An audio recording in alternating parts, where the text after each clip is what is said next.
No one showed up for my son's surgery. 3 days later, my mom texted, "We need $10,000 for your sister's wedding dress." I sent $1 with a note, "Buy a veil." Then I locked them out of my accounts. The next morning, the bank manager called. It still sends shivers down my spine to think about it. My 7-year-old son, Dylan, just weeks out of emergency surgery, still recovering in his hospital bed. And then, a text message landed on my phone that twisted a knife right into my heart. A demand for $10,000 for a wedding dress from the very family who abandoned us in our darkest hour. I'm Carolyn, 34, a single mom, and honestly, I thought I'd seen it all when it came to my family. Growing up, there was always this unspoken hierarchy in our house, you know? It was my mom, Martha, my dad, Frank, and my younger sister, Vanessa. Vanessa was the golden child, the one always in the spotlight, celebrated for every little thing. Childhood photos tell the story better than I ever could. Vanessa in her dance recital costumes, beaming with our parents, piles of Christmas gifts just for her. Me? I was the practical one, the responsible daughter who just sort of blended into the background. I learned early on to take care of myself. By 16, I was working at the local grocery store, not because we needed the money, we were comfortably middle class, but because my parents made it crystal clear, my wants, my needs, those were my responsibility. When college applications rolled around, I still remember that kitchen table conversation. I had my acceptance letter to Northwestern, and my parents exchanged nervous glances. "We just don't have that kind of money set aside for you, Carolyn," my mother said, stirring her coffee like it was the most important thing in the world.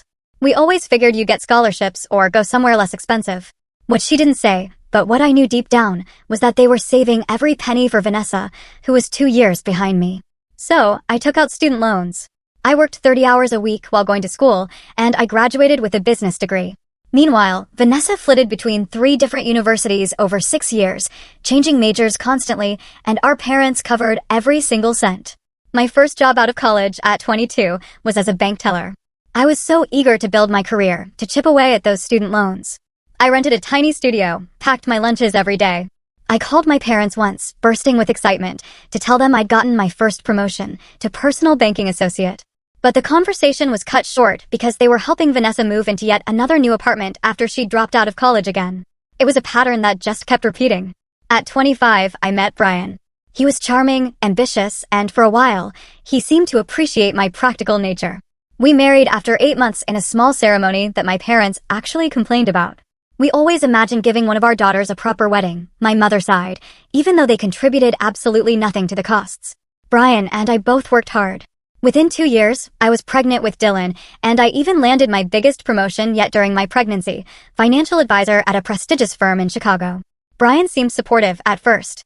But after Dylan was born, everything changed. He started working later, got irritated by the baby crying, and eventually just admitted he wasn't ready for fatherhood. By the time Dylan was 2, the divorce was finalized. Brian pays his child support, but his involvement in Dylan's life is minimal. Every other weekend turned into once a month, then just occasional holidays. I don't badmouth him to Dylan, but the reality is, I'm raising our son alone. Dylan, he's the sweetest little boy. Thoughtful, curious, and incredibly resilient, despite his health issues. He was born with a minor heart murmur that needs regular checkups, and he's always been prone to respiratory infections. The medical bills have been substantial, but I've built a good career, and I can provide for him financially. What I can't give him, though, is an extended family that truly cares. Over the years, a deeply disturbing pattern emerged with my parents and sister. They rarely called to check on us or even visit it unless they needed something. And increasingly, what they needed was money. First, it was my parents needing help refinancing their home after they'd taken out a second mortgage for Vanessa's latest graduate school attempt, which, no surprise, she abandoned after 1 semester. I helped them secure a better rate and even covered the closing costs. That was $5,000 I'd been saving for a family vacation with Dylan.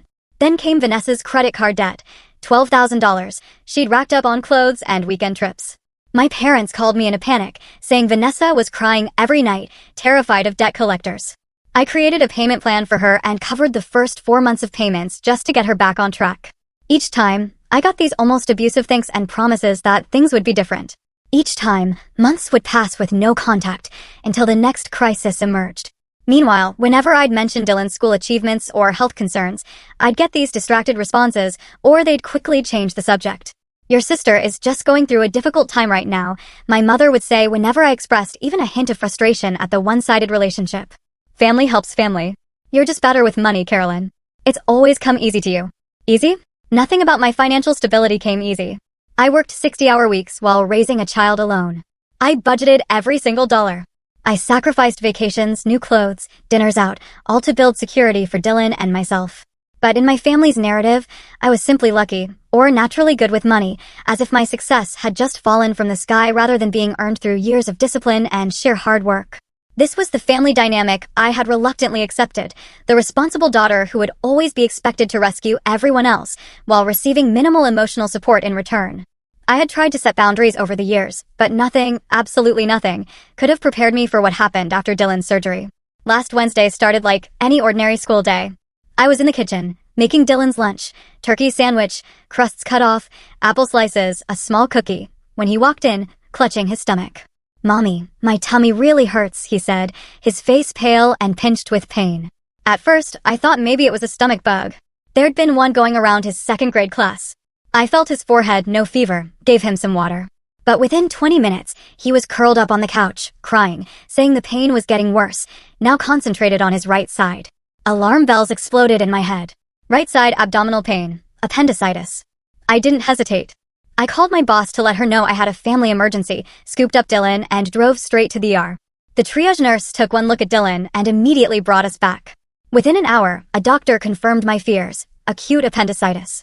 Dylan needed emergency surgery to remove his appendix before it ruptured. "We need to operate within the next 2 hours," the surgeon, Dr. Bennett, explained. "The good news is, this is a common procedure, but he'll need to stay in the hospital for at least 2 days afterward to monitor for infection." As they prepared to take Dylan for pre-op testing, I stepped into the hallway. My hands were shaking so badly I could barely hold the phone. I dialed my mother. "Mom," I said when she answered, my voice trembling. "Dylan has appendicitis. We're at Memorial Hospital. They're prepping him for emergency surgery right now. I'm really scared. Can you and Dad come?" There was a pause. A long, agonizing pause. "Oh, honey," she finally said, her tone almost annoyed. "Today I have my standing hair appointment at 11 o'clock, and your father was going to clean the gutters." I closed my eyes, trying to steady my breathing. "Mom, your grandson is having emergency surgery. The hair appointment can wait." "Well, let me talk to your father and see what we can do," she said, sounding put out.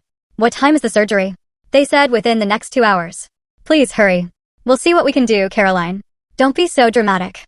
Appendectomies are routine these days." I ended the call, my heart sinking, and immediately dialed Vanessa. It went straight to voicemail. I sent a text explaining the situation and asking her to come to the hospital if she could. Then I returned to Dylan's side, forcing a calm expression I absolutely did not feel. The next few hours were a blur.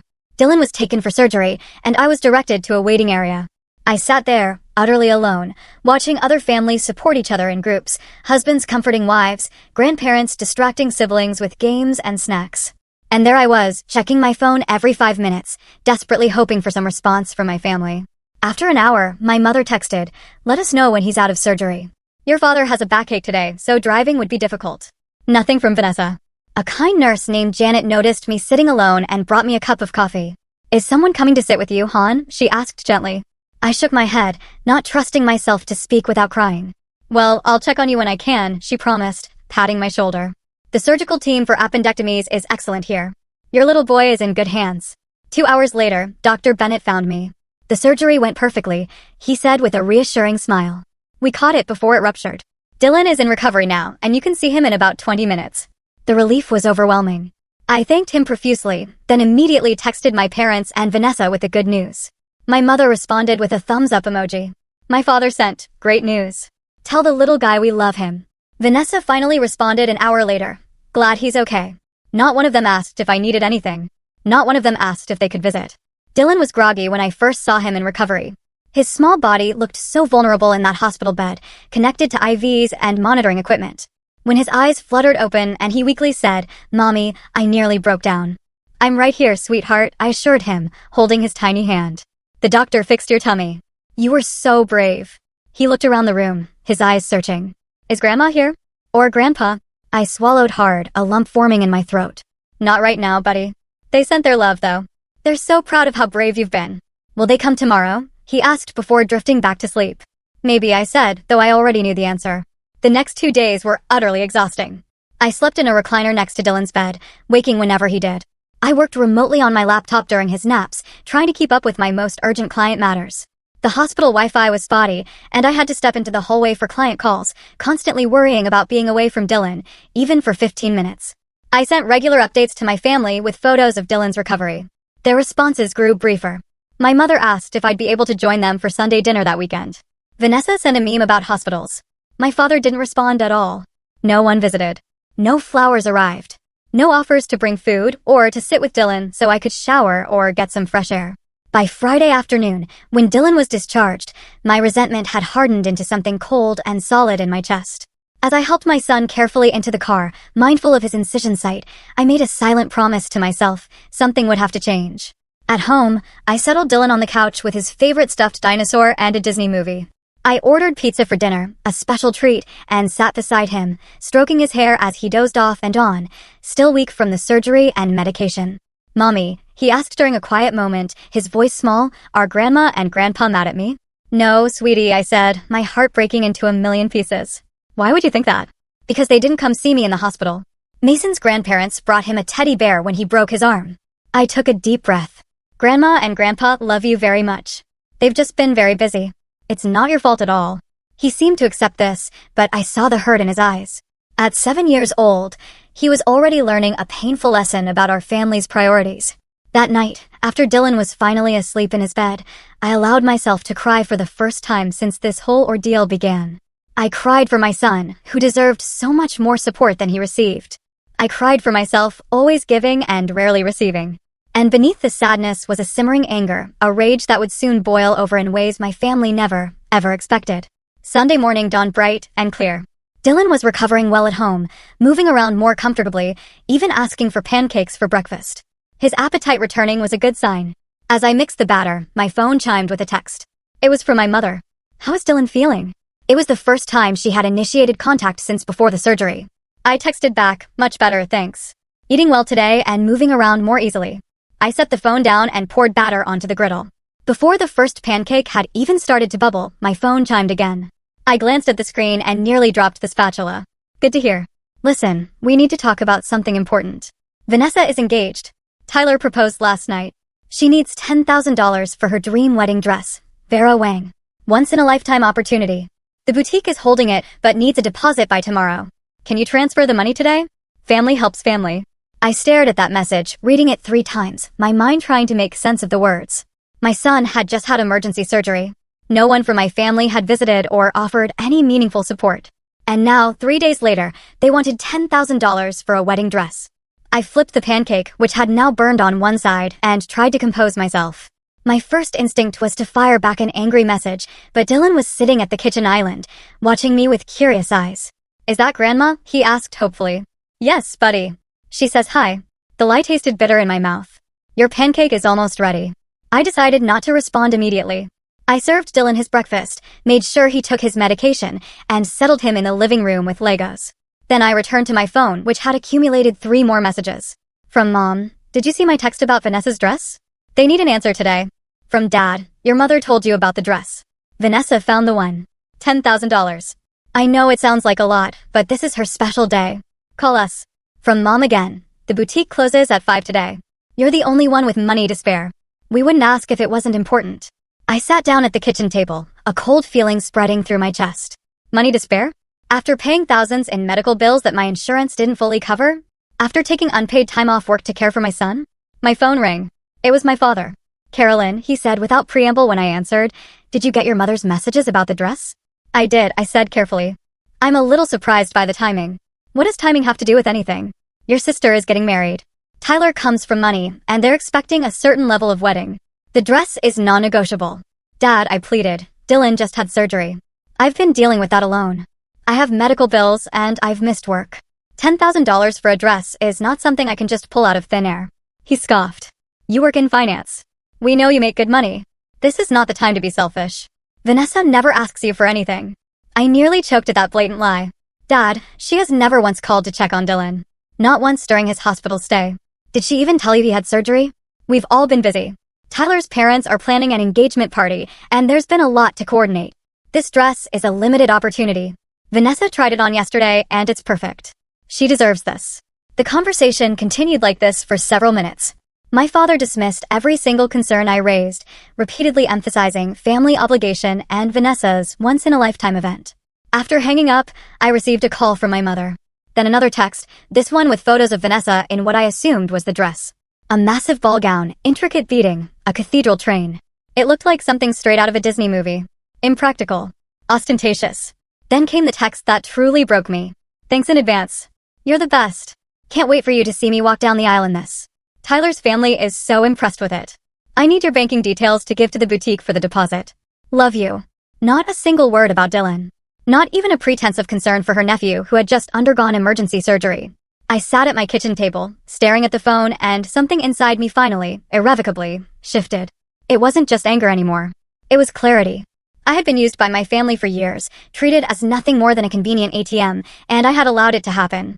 Even worse, I had taught Dylan by example that this was what family relationships should look like, one-sided, exploitative, and utterly devoid of genuine care. As a financial advisor, I had counseled clients about financial boundaries. I had even recognized signs of financial abuse in their relationships. Yet, I had failed to apply the same standards to my own family situation. I had enabled their behavior time and again, always hoping that the next time would be different. Looking at my financial situation objectively, I was comfortable, yes, but not wealthy. I had a mortgage on a modest 3-bedroom home. I had established a college fund for Dylan that was growing steadily, but would need years more of contributions. My emergency fund had already been dipped into for Dylan's surgery, and my retirement savings were on track, but certainly not excessive.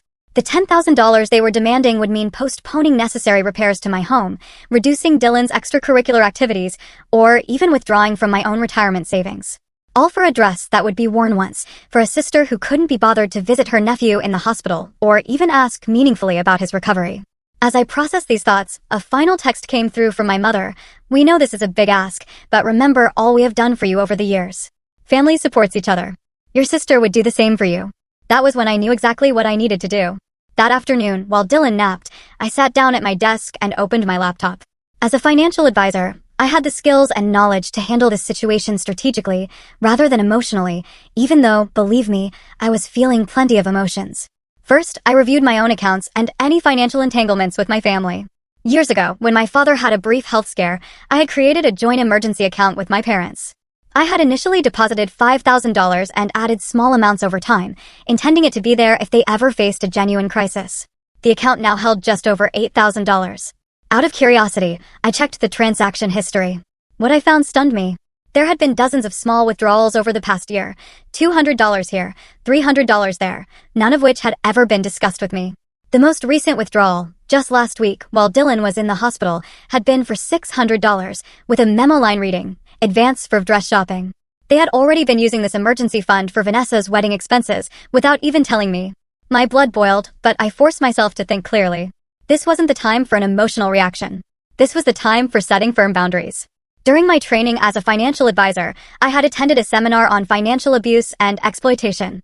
The instructor had emphasized that financial boundaries, once violated, needed to be reestablished decisively and completely. Half measures only invited further exploitation. I picked up my phone and called Robert, the manager at my bank branch, who had become something of a mentor to me over the years. Carolyn, he greeted me warmly. How is Dylan doing?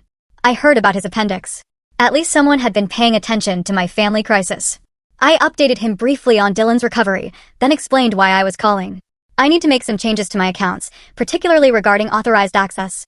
And I'd like your advice on the best way to handle this situation. I laid out the basics, the joint emergency account, the unauthorized withdrawals, and the current demand for $10,000. Robert listened without interrupting. Unfortunately, this type of family financial entanglement is more common than you might think, he said when I finished. The good news is, we can take steps immediately to protect your assets. With Robert's guidance, I spent the next hour creating a comprehensive plan. First, I would freeze the joint emergency account so no further withdrawals could be made without my in-person authorization. Second, I would establish a new, separate college fund for Dylan with ironclad protections that would make it impossible for anyone but him to access the money, and only for educational purposes. Third, I would document the history of financial requests and contributions to create a clear record of the pattern of behavior. Fourth, and this was the kicker, I would send a token response to make my position clear before they even attempted to access the emergency fund again. Are you sure about this last part? Robert asked. It might escalate the situation. I am sure, I said firmly. This has been building for years. If I don't make a clear statement now, nothing will change. After ending the call with Robert, I logged into my banking app. I initiated a $1 transfer to my sister's account with a memo line that read, via Vail. This is all you get after abandoning Dylan. Then I completed the paperwork to freeze access to the emergency account and changed all the permissions. I also transferred the remaining balance to a new account in my name only, except for $100 I left behind. I set up the new educational trust for Dylan with the strictest controls available. No one, not my parents, not Vanessa, not even me, would be able to withdraw that money for anything other than educational expenses. It was now completely protected. As I worked, I felt a strange mix of emotions. There was anger, certainly, but also a growing sense of empowerment. For years, I had accepted my assigned role in the family, the responsible one, the provider, the ATM. For the first time, I was taking control of my own financial boundaries and, by extension, my relationship with my family. I knew there would be backlash. My mother would cry and accuse me of being selfish. My father would make veiled threats about family loyalty. Vanessa would alternate between sweet-talking and vicious accusations. I had seen this pattern before, whenever I attempted even minor boundary setting. But this time would be different. This time, I had concrete protection in place. This time, I was thinking not just of myself, but of the example I was setting for Dylan. What kind of relationships did I want him to accept as normal? What kind of treatment did I want him to believe he deserved? As I finalized the last details, I heard Dylan calling for me from his bedroom. I closed my laptop, took a deep breath, and went to check on my son. Whatever storm was coming, I was prepared to weather it for both our sakes. Monday morning arrived with the predicted storm. I had just dropped Dylan off at school. He had insisted he felt well enough to go, though I made arrangements with his teacher for limited activity and arrived at my office when my phone exploded with notifications. 6 missed calls from my mother. 4 from my father. 12 text messages from Vanessa. 2 voicemails. I settled at my desk and steeled myself before checking the first voicemail. It was my mother, her voice tearful and frantic. Caroline Elizabeth, what is the meaning of this $1? Is this some kind of joke? The boutique needs the deposit by noon today or Vanessa loses the dress. Call me immediately. The second voicemail was even more emotional. I don't know what kind of game you are playing, but this is your sister's future happiness at stake. We raised you better than this. Your father is furious. Fix this mistake right now. The text messages ranged from Vanessa's initial confusion, "Hey sis, there must be some mistake with the transfer," to sweet-talking, "Please Caroline, you know how much this means to me," to outright hostility, "You have always been jealous of me. If you ruin this for me, I will never forgive you." I put my phone on silent and tried to focus on work. But by 10:30, my assistant knocked on my door. "Carolyn, your mother is here. She seems very upset. Should I send her in or tell her you're in a meeting?" I sighed. I had expected this, though not quite so quickly. "Send her in, please. And Lauren? No interruptions for the next 20 minutes, regardless of what you might hear." My assistant nodded, her expression sympathetic but curious. A moment later, my mother burst into the office, her face blotchy with tears and anger. She didn't bother with a greeting. "What have you done to the emergency account? Your father tried to withdraw the money for Vanessa's dress deposit, and the teller said it was frozen. Then we discovered you emptied it except for $100. This is not just your money, Carolyn." I remained seated, keeping my voice calm and professional. That account was created by me for genuine emergencies, not for wedding dresses, and not for the regular withdrawals you and Dad have been making without my knowledge or consent. "We are your parents. We don't need your consent to use family money," she shrieked. "It is not family money, Mom.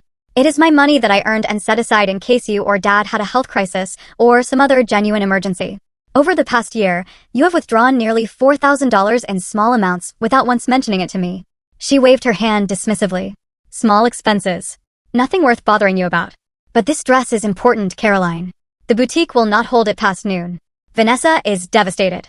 Dylan had emergency surgery last week," I said quietly, my voice cutting through her tirade. "None of you bothered to visit him or offer any meaningful support. He asked me if his grandparents were mad at him because they didn't come to the hospital." For a brief moment, I saw a flicker of shame cross my mother's face, but it was quickly replaced by indignation. "We were busy. And hospitals are depressing. We send our love. A text message is not support, Mom. Being there for family during a crisis, that is support. A $10,000 wedding dress is not an emergency." My mother's voice rose, and I was grateful for my office's solid door. "You have always been jealous of Vanessa, always trying to make her special moments about you. First, you refused to help, then you send $1 as some kind of cruel joke." "It was not a joke," I stated, my voice firm. "It was a statement. I am done being the family ATM while receiving nothing but token attention in return. I have my own family to think about, Dylan. My priority is his well-being and future, not Vanessa's one-day princess fantasy. The argument escalated from there. My mother's voice grew louder until I was certain everyone in the office could hear, despite the closed door. She brought up every perceived slight from childhood, accused me of ingratitude for all the sacrifices they had made for me, and eventually resorted to threats. If you do not fix this right now, you can consider yourself no longer part of this family. Something inside me went very still at those words. Is that really how you measure family, Mom? By financial transactions? Because if withdrawing financial support means I am not family, then what does it mean that none of you provided emotional support when Dylan was in surgery? Were you already not acting like family then? She had no answer for that. Instead, she grabbed her purse and stood up. This is not over. Your father will be calling you. You have until noon to make this right. As she stormed toward the door, she turned back with a final shot. And don't bother coming to Sunday dinner anymore if this is how you treat family. After she left, I sat at my desk, shaking slightly, but feeling strangely calm. I had expected anger, but the reality of facing it was still jarring. My assistant poked her head in a few minutes later. Everything okay? I think the entire floor heard parts of that. I gave her a weak smile. Family drama, nothing to worry about. But by lunchtime, things had escalated further. My father called 4 more times. I sent each to voicemail. Vanessa's texts became increasingly frantic and then abusive. I muted the conversation. At 1:15, I received an unexpected call from Robert at the bank. Carolyn, I wanted to give you a heads up. Your parents just left my office. They were trying to override the freeze on the joint account, claiming it was an emergency situation and that you were having mental health issues preventing you from making rational decisions. I gasped. They what? They also attempted to file a fraud report, claiming you had unlawfully transferred funds out of a joint account. I explained that as the primary account holder who created and primarily funded the account, you were within your rights to make those changes. I appreciate the call, Robert. I'm sorry you got dragged into this. No need to apologize. I wanted you to know they may try other avenues. They mentioned possibly contacting your firm's management to discuss your concerning behavior. I thought you should be prepared.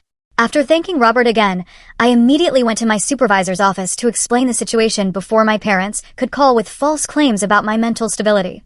Nancy, my supervisor for the past 5 years, listened with growing concern. I had no idea you were dealing with this kind of family pressure, Carolyn, she said when I finished.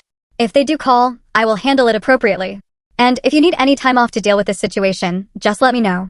By the end of the workday, I had received notice that my parents had attempted to make 3 separate withdrawals from the now-frozen emergency account, each declined by the system I had put in place. When I picked up Dylan from his after-school program, I was exhausted from the emotional warfare, but resolute in my decision. Something would have to give, and for once, it would not be me. Tuesday evening, my phone rang with my father's number. I had been ignoring their calls all day, but something told me to answer this one. Carolyn. My father's voice was tight with controlled anger. We need to have a family meeting tonight, 7 o'clock, at our house. I can't do tonight, Dad. Dylan is still recovering, and I don't want to leave him with a sitter so soon after his surgery. Then bring him. This needs to be resolved immediately. Is this about Vanessa's dress? Because my answer has not changed. This is about much more than the dress. Now you have made serious accusations and taken actions that affect this entire family. 7 o'clock, he hung up without waiting for my response. I stood in my kitchen, considering my options. I could refuse to go, but that would only escalate the situation further. If this confrontation was inevitable, perhaps it was better to face it directly and on my terms. I called my neighbor, Miss Jenkins, a retired teacher who had become a friend and occasional backup caregiver for Dylan. She readily agreed to watch him for a few hours, understanding from my tone that this was important. Take all the time you need, she assured me. Dylan and I will bake cookies and watch that space documentary he's been talking about. Before leaving, I gathered my documentation.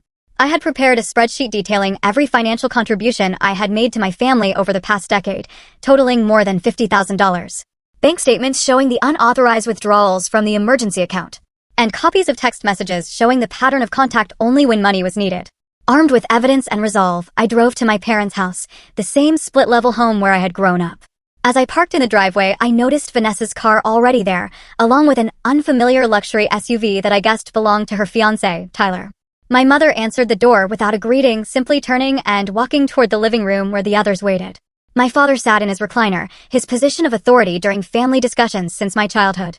Vanessa and a tall, well-dressed man I assumed was Tyler sat on the couch. Everyone looked up as I entered, their expressions ranging from anger to discomfort. Sit down, my father instructed, pointing to a dining chair that had been placed opposite everyone else, the hot seat. I remained standing. Before we start, I want to be clear about something. I am here to discuss the pattern of financial and emotional exploitation that has characterized our family relationships for years. I am not here to be guilt, manipulated, or bullied into providing money for Vanessa's wedding. Exploited? Vanessa stood up, her face flushed. Are you serious right now? Just because I asked for help with my wedding dress? This is not about just the dress, Vanessa. This is about years of one-sided support, about the fact that none of you showed up when Dylan was in surgery, and about the unauthorized withdrawals from the emergency account I established. What unauthorized withdrawals? Tyler spoke for the first time, looking genuinely confused. What emergency account? I realized in that moment that Vanessa's fiancé likely had no idea about the family's financial dynamics. This was confirmed when my mother quickly interjected, "That's not relevant to the current discussion. Tyler, we're here to talk about Carolyn's refusal to help with wedding expenses." I addressed Tyler directly. I created an emergency fund for my parents years ago. Without my knowledge, they have been making regular withdrawals, including funds for Vanessa's wedding preparations.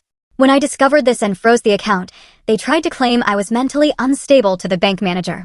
Tyler's eyebrows shot up, and he turned to look at Vanessa. "Is this true? You told me your sister refused to contribute to our wedding, not that your parents were already using her money without permission." Vanessa looked trapped. "It's not like that. Mom and Dad said the account was for family needs, and the wedding is a family need. $10,000 for a dress is not a need," I said firmly. "And speaking of the dress, Tyler, did you know that was the amount being requested?" Tyler's expression darkened. $10,000? Vanessa told me the dress budget was $2,000, which I already thought was excessive. The room fell silent. My mother glared at me for revealing this information, while Vanessa suddenly became very interested in her manicure. I pulled out the folder of documentation I had brought. "I think it's time we put all the cards on the table. This is a record of every financial contribution I have made to this family over the past 10 years. I handed copies to each person in the room and continued speaking as they looked at the spreadsheet. $53,820. That includes helping with the refinance of this house, paying off Vanessa's credit card debt twice, covering Dad's medical bills when he had pneumonia, and dozens of smaller loans that were never repaid. What it does not include is any record of emotional support flowing in the other direction." The room remained silent as they absorbed the information. Tyler looked increasingly uncomfortable, darting glances at Vanessa and my parents. "Last week, my 7-year-old son had emergency surgery. I called each of you asking for support. Not money, just your presence. None of you showed up, not once during his 3-day hospital stay. Dylan asked me if his grandparents were mad at him because they didn't visit. My mother had the grace to look ashamed, but my father maintained his defensive posture. We explained why we couldn't come. You're making this into something it's not." "Am I? Because 3 days after you couldn't be bothered to visit your grandson in the hospital, you demanded $10,000 for a wedding dress. How exactly should I interpret those priorities?" I turned to Tyler again. "Did you know about Dylan's surgery?" He shook his head slowly. "No, I had no idea." Vanessa shot me a venomous look. "Stop trying to make Tyler think badly of us. This is just your jealousy. Talking. You have always resented that Mom and Dad love me more." The room went deadly quiet at her outburst. The truth that had always been understood but never spoken aloud hung in the air between us. My father cleared his throat uncomfortably. "Vanessa, that is not true. We love both our daughters equally. But the damage was done." Tyler was now looking at his fiancée with new eyes, and my mother couldn't meet my gaze. I took a deep breath and delivered the speech I had been preparing since Sunday. Family means showing up for each other. It means celebrating successes and providing support during crisis. It means care flows in both directions, not just one way. For years, I have been the one expected to give financially, emotionally, practically, while receiving token acknowledgement in return. That ends today. I am not cutting contact with this family. I am not saying I will never help in a genuine emergency. But I am establishing firm boundaries. No more financial support without genuine relationship. No more one-sided giving. No more treating me like a convenient ATM while ignoring my son. I looked each of them in the eye before continuing. The money I have saved is for Dylan's future and our security. It is not available for designer wedding dresses or any other non-essential expenses. The emergency account will remain frozen until we have rebuilt trust, which will take time and effort on all parts. If you want a relationship with me and with Dylan, you are welcome to it, but it must be based on mutual care and respect, not financial transactions. The choice is yours. I stood up, gathering my purse and the folder of documentation. No one spoke as I walked toward the door. Just as I reached it, Tyler's voice stopped me. "Carolyn, I want to apologize. I had no idea about any of this, especially about your son's surgery. For what it's worth, I think you are absolutely right about family priorities." I nodded my thanks to him, noting Vanessa's shocked expression, and left without another word. As I drove home, I felt lighter than I had in years, as if a burden I had carried so long I had forgotten it was there had finally been lifted from my shoulders. 2 months have passed since that showdown in my parents' living room, and much has changed. Dylan has fully recovered from his surgery, back to his energetic self, riding his bike and building elaborate Lego structures across his bedroom floor. The physical healing was straightforward. The emotional landscape has been more complicated. For the first 3 weeks after the confrontation, there was complete silence from my family. No calls, no texts, not even the usual social media interactions. I used that time to focus on Dylan and myself, establishing new routines and priorities, free from the constant background anxiety of anticipating the next financial request.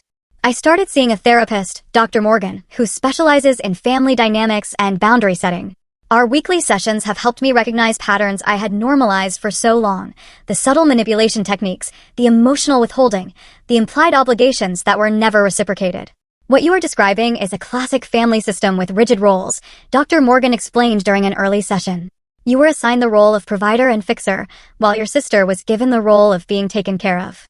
Breaking out of these roles threatens the entire system, which is why the backlash was so severe. With her guidance, I have been working on maintaining my boundaries while processing the grief of losing the family relationship I had always hoped for but never truly had. It hasn't been easy, but it has been absolutely necessary. The financial freedom has been unexpectedly liberating. Without the constant drain of family emergencies, I have been able to plan a summer vacation for Dylan and me. Our first real vacation that wasn't just visiting relatives. We're going to spend a week at a beach resort with swimming pools and kids' activities. Dylan talks about it constantly, his excitement a daily reminder that I made the right decision. I also started the home renovation project I had been postponing for years. Nothing extravagant, just updating our worn kitchen cabinets and replacing the stained carpet in the living room with hardwood floors. Creating a home that feels truly ours, not just a place we inhabit between work and school. The first crack in the family silence came 6 weeks after our confrontation. A letter arrived. Not an email or text, but an actual handwritten letter from Vanessa. I sat on my back porch with a cup of tea, steeling myself before opening it. Dear Carolyn, it began. Tyler and I have postponed our wedding.